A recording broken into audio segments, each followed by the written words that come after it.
السلام علیکم ورحمۃ اللہ وبرکاتہ۔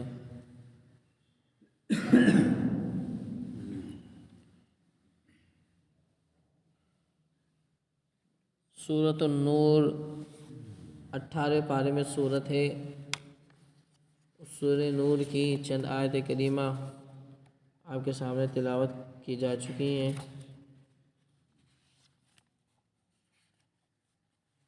آیت نمبر 11 سے لے کر کے آیت نمبر 20 تک، جن میں 7 چیزیں بیان کی گئی ہیں۔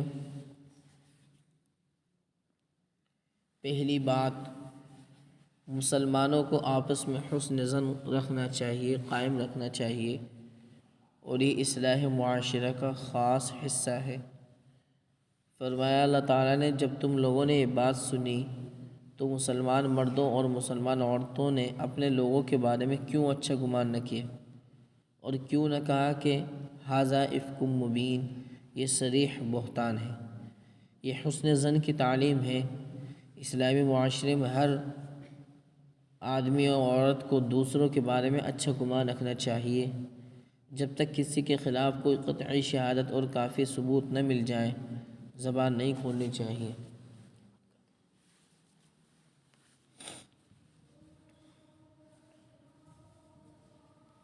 اور جو شخص بغیر شرعی ثبوت کے کسی پر الزام لگائے، اس کی بات رد کرنا واجب ہے۔ حدیث شریف میں ہے کہ جو کوئی مسلمان بھائی کی پیٹھ پیچھے مدد کرے گا، اللہ تعالیٰ اس کی پیٹھ پیچھے مدد کریں گے۔ اور حضرت ابو ایوب انصاری رضی اللہ تعالیٰ عنہ کا طرز عمل اس آیت کی بہترین مثال ہے۔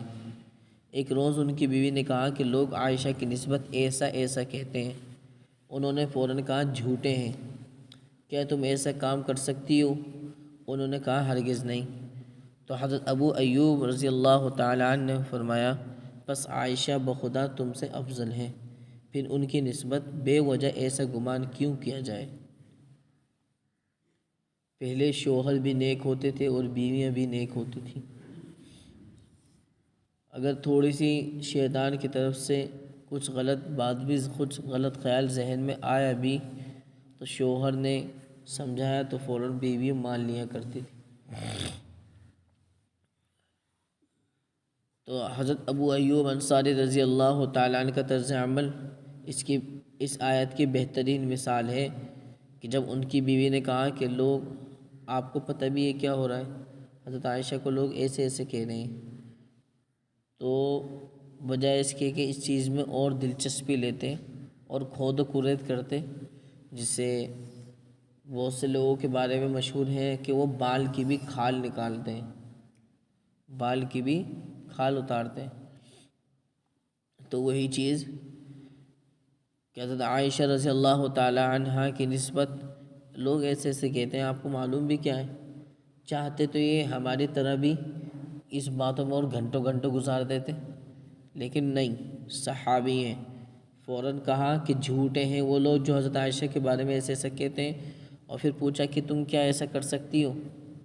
جبکہ حضرت عائشہ رضی اللہ تعالیٰ عنہ کہاں اور حضرت ابو ایوب انصاری رضی اللہ تعالیٰ عنہ کی اہلیہ کہاں، دونوں میں درجے الگ الگ ہیں، دونوں میں مرتبے کے اعتبار سے فرق ہے۔ تو انہوں نے فرمایا کہ نہیں، میں تو نہیں کر سکتی ایسی۔ تو حضرت ابو ایوب انصاری رضی اللہ تعالیٰ نے فرمایا کہ تو پھر بھول جاؤ یہ چیز کہ حضرت عائشہ کے بارے میں جو لوگ کہہ رہے ہیں وہ سچ ہے۔ جب تم نہیں کر سکتی ایسی چیز، جو تم سے افضل ہے حضرت عائشہ، وہ کیسے کر سکتی؟ تو فرمایا ہرگز نہیں۔ حضرت ابو ایوب نے فرمایا، پس عائشہ بخدا تم سے افضل ہیں، تو پھر ان کی طرف بے وجہ ایسا گمان کیوں کیا جائے؟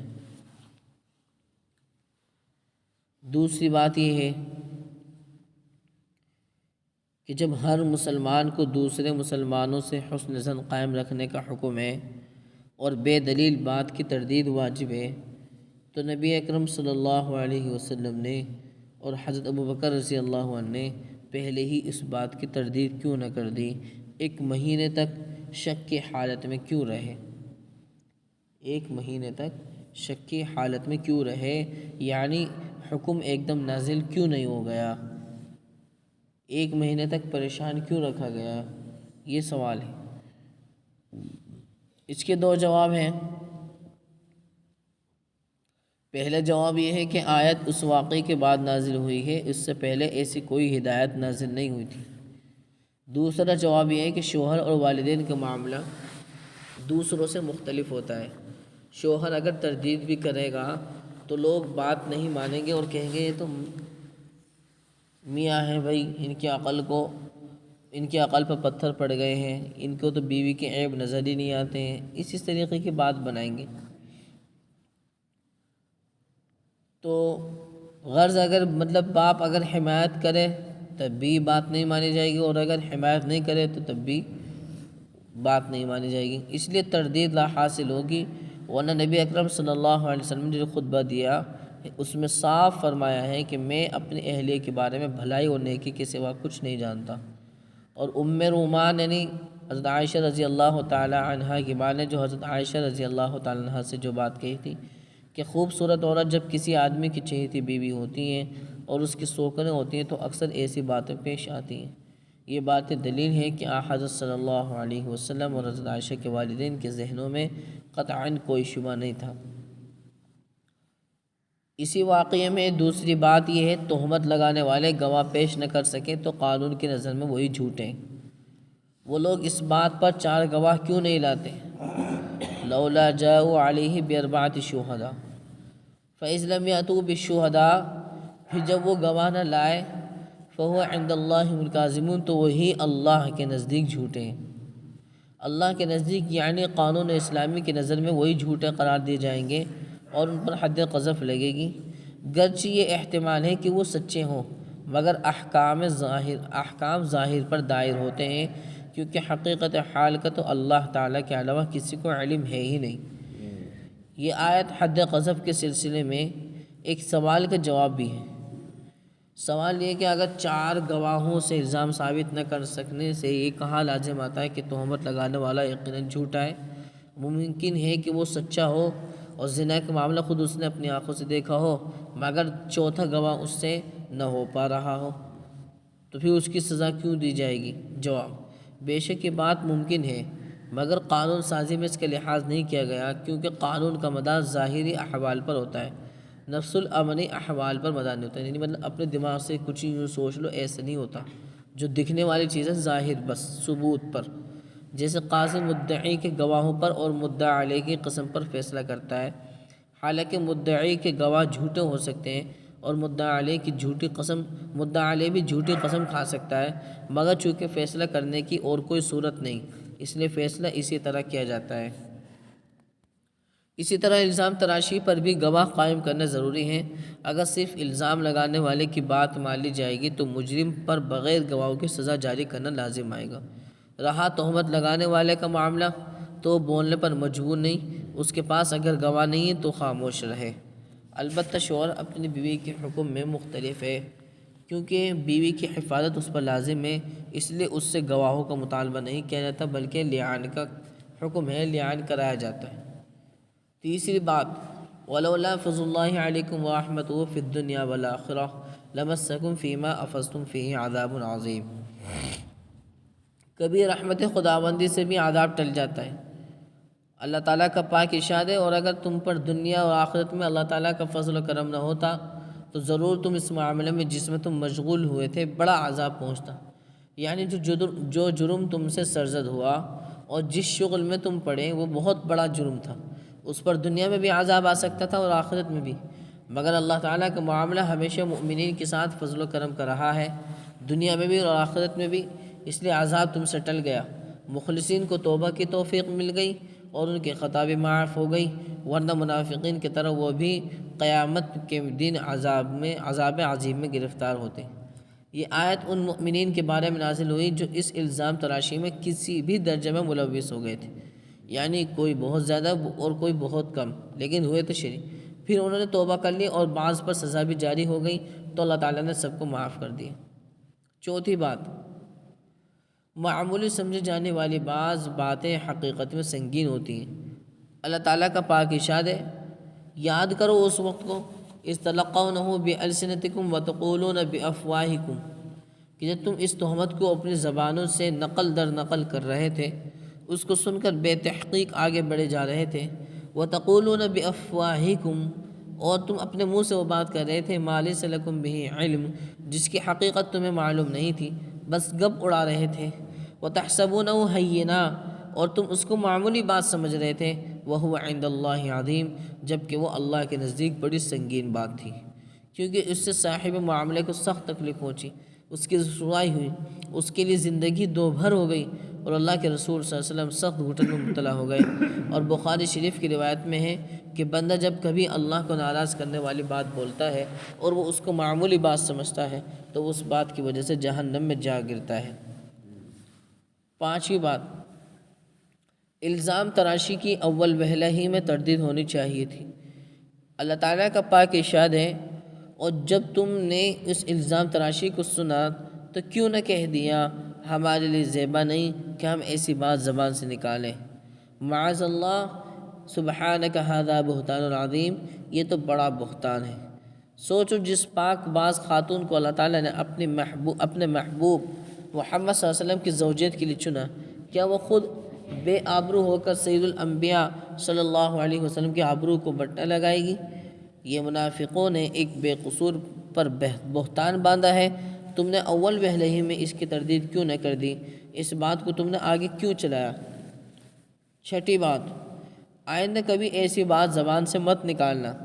ارشاد فرماتے اللہ تعالیٰ، اللہ تمہیں نصیحت فرماتے ہیں اگر تم ایماندار ہو، یعظکم اللہ، نصیحت فرماتے اللہ تعالیٰ تم کو، ان تعودوا لمثلہ ابدا ان کنتم مؤمنین، اگر تم ایماندار ہو تو آئندہ کبھی ایسی بات زبان سے مت نکالنا۔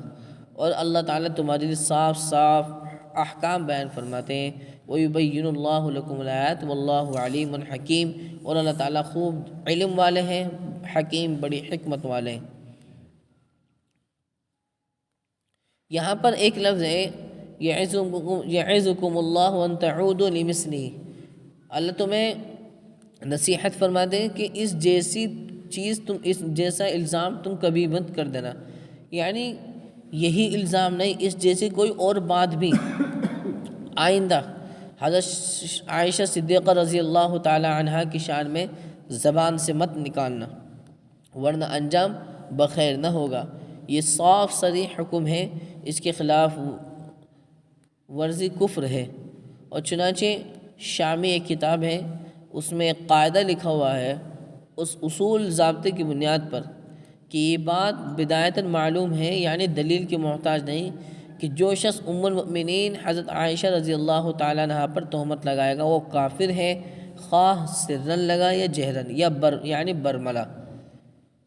تو حضرت عائشہ رضی اللہ تعالیٰ عنہا کی ذات کے بارے میں کسی کو غلط بولنے کا کوئی حق نہیں ہے، چاہے وہ کوئی انجینئر محمد علی مرزا ہو، چاہے کوئی بھی ہو، کتنا ہی بڑا کوئی مولوی ہو، چاہے کوئی کتنا بڑا کٹر دشمنان اسلام ہو، حضرت عائشہ رضی اللہ تعالیٰ عنہ کی ذات پر کوئی کمنٹس غلط تبصرے نہیں کر سکتا۔ قولہ تعالی واللہ علیم حکیم، اللہ تعالیٰ کا یہ پاک ارشاد ایک بات کا جواب دے رہا ہے۔ سوال ہے کہ جب حضرت صدیقہ رضی اللہ تعالیٰ عنہ پر یہ اتہام اتنا سنگین جرم تھا تو پھر اللہ تعالیٰ نے منافقین کو اس کا موقع کیوں دیا؟ تکوینی طور پر ان کو روک کیوں نہیں دیا؟ امور کی باغ دوڑ اللہ کے ہاتھ میں ہے، وہ قادر مطلق ہیں، جو چیز وہ چاہتے ہیں کرتے ہیں وہی ہوتی ہے، اور جو وہ چیز نہ چاہے تو ہو ہی نہیں سکتی۔ تو پھر اللہ تعالیٰ ان کو رسوائی نہ ہونے دیتے؟ اگر منافقین ایسے کر رہے تھے تو فوراً ان کو وہیں پر ختم فرما دیتے فرشتوں کے ذریعے سے، یعنی اس طریقے کا سوال ہے۔ جواب، اللہ تعالیٰ خوب جاننے والے ہیں، واللہ علیم حکیم، اللہ تعالیٰ خوب علم والے ہیں، حکیم بڑی حکمت والے ہیں۔ اس واقعے میں حکمت تھی اور اس کو اللہ تعالیٰ بخوبی جانتے تھے، اس لیے یہ واقعہ رونما ہونے دیا، اور حکمت کا تذکرہ پہلے آ چکا ہے کہ اس واقعے کے ذریعے حد قذف کو معقول بنانا مقصود تھا۔ اب ہر شخص سمجھ لے گا کہ زنا کی تہمت کوئی معمولی جرم نہیں، بلکہ وہ ایسا سنگین جرم ہے کہ اس سے اسلامی معاشرت حبالہ ہو سکتا ہے، جیسا کہ حرم نبی میں یہ واقعہ رونما ہونے سے سب لوگوں نے یہ بات سمجھ لی ہے۔ یہاں ایک سوال اور جواب ہے۔ سوال، جس طرح کسی بات کا سچا ہونا بے دلیل معلوم نہیں ہو سکتا، اسی طرح کسی بات کا جھوٹا ہونا بھی بے دلیل معلوم نہیں ہو سکتا، پھر اس کو بہتان عظیم کیسے کہہ دیا جائے؟ جواب، ہر مسلمان کو بے گناہ سمجھنا اصل شرعی ہے جو دلیل سے ثابت ہے، پس اس کے خلاف جو بھی بات بغیر دلیل کے کہی جائے اس کو جھوٹا سمجھنے کے لیے کسی اور دلیل کی ضرورت نہیں، صرف اتنا کافی ہے کہ ایک مومن مسلمان پر بغیر دلیل شرعی کے الزام لگایا گیا ہے، اس لیے یہ بہتان ہے۔ کہنا یہ چاہ رہے ہیں کہ اگر میرے بارے میں بھی آپ کو کچھ معلوم ہو تو آپ کے لیے شریعت کے دو پہلو ہیں۔ اول درجے کا پہلو یہ ہے کہ آپ پھر بھی اچھا گمان رکھیں، یعنی اپنے نامہ اعمال میں آپ نیکی ہی ڈلوائیں اللہ تعالیٰ سے، اور اگر سن کر کے آپ میرے بارے میں غلط خیال والے ہو گئے تو گویا کہ ایک مسلمان سے بدگمانی کرنا یہ بھی ایک گناہ ہے، تو بجائے اس کے وہ چیز کے اپنے نامہ اعمال میں ہم نے گناہ لکھوائے ہیں۔ ساتویں بات ہے اور اس کے بعد پھر بات مکمل ہے۔ ساتویں بات اللہ تعالیٰ فرما رہے ہیں ان الذین یحبون ان تشیع الفاحشہ، فواحش یعنی بے حیائی کی باتوں کا چرچا بھی معاشرے کو خراب کرتا ہے۔ اللہ تعالیٰ کا پاک ارشاد ہے کہ جو لوگ مسلمانوں میں بے حیائی کی بات کا چرچا پسند کرتے ہیں ان کے لیے دنیا اور آخرت میں دردناک عذاب ہے، سزا ہے، اور اللہ تعالیٰ باتوں کے عواقب کو یعنی انجام کو خوب جانتے ہیں اور تم نہیں جانتے۔ فواحش زنا، اغلام وغیرہ کا تذکرہ اس کی سزا کے ساتھ ایک معنی رکھتا ہے، مگر محض بے حیائی کی خبروں کو شہرت دینا طبعی طور پر لوگوں کے دلوں سے فواحش کی نفرت کو کم کرتا ہے اور جرائم پر اقدام کا جذبہ پیدا کرتا ہے، جس کا مشاہدہ آج کل کے اخبارات میں روزانہ ہوتا ہے کہ نوجوان اخبار میں اس طرح کی خبریں ڈھونڈ کر پڑھتے ہیں، پھر ان جرائم پر سزاؤں کا تذکرہ اخباروں میں بہت ہی کم آتا ہے۔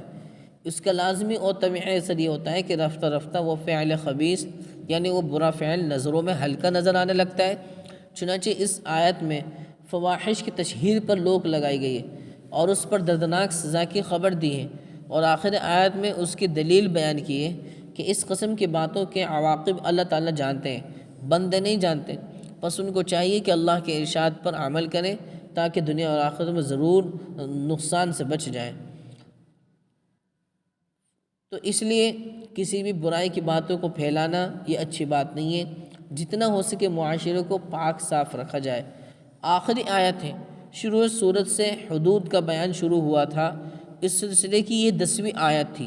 وَلَوْلَا فَضْلُ اللَّهِ عَلَيْكُمْ وَرَحْمَتُهُ وَأَنَّ اللَّهَ تَوَّابٌ حَكِيمٌ، اور اگر تم پر اللہ کا فضل اور ان کی مہربانی نہ ہوتی اور نہ یہ بات ہوتی کہ اللہ تعالیٰ توبہ قبول کرنے والے حکمت والے ہیں تو تم بڑی مضرتوں میں پڑ جاتے۔ پھر حد قذف کی معقولیت سمجھانے کے لیے افک یعنی الزام تراشی کا واقعہ بیان کیا ہے۔ اس واقعے بھی اسی مضمون پر پورا کیا جا رہا ہے۔ ارشاد باری تعالیٰ ہے کہ وَلَوْلَا فَضْلُ اللَّهِ عَلَيْكُمْ وَرَحْمَتُهُ، اور اگر تم پر اللہ تعالیٰ کا فضل اور ان کی مہربانی نہ ہوتی